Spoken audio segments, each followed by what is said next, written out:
siz gaplashayotgan odamni Instagramda nickname'ini, Telegramda esa rasmini o'zgartirib qo'ysa bo'ladi. Buni hozir qanday qilishni o'rganamiz. Buning uchun Instagramga kirib, o'zgartirmoqchi bo'lgan odamimizni profiliga kirib olamiz. Bu yerda nickname degan joyiga ustiga bosib turib, ismini o'zgartirib, nickname'ini o'zgartirib qo'ysangiz bo'ladi. Bu faqat siz uchun o'zgaradi. Masalan, Rustam deb qo'yamiz. Gatov qilamiz. Bu biz uchun Rustam bo'ldi. Mana. Aka Rustamga o'zgardi. Agar joyiga qaytarmoqchi bo'lsangiz, xuddi shu joyga kirib, X krest mana X ni bosib turib, Gatova bosamiz, o'zi avtomatik joyiga qaytadi.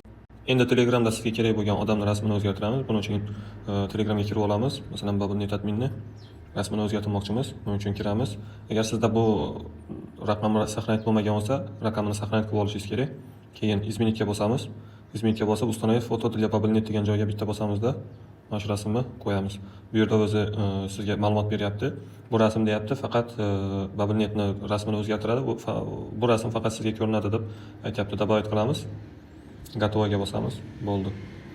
Mana Babulnet adminning rasmi mana shu rasmga o'zgardi. Faqat menga ko'rinadi. Men uchun xos o'zimga qo'yib qo'yganman rasm.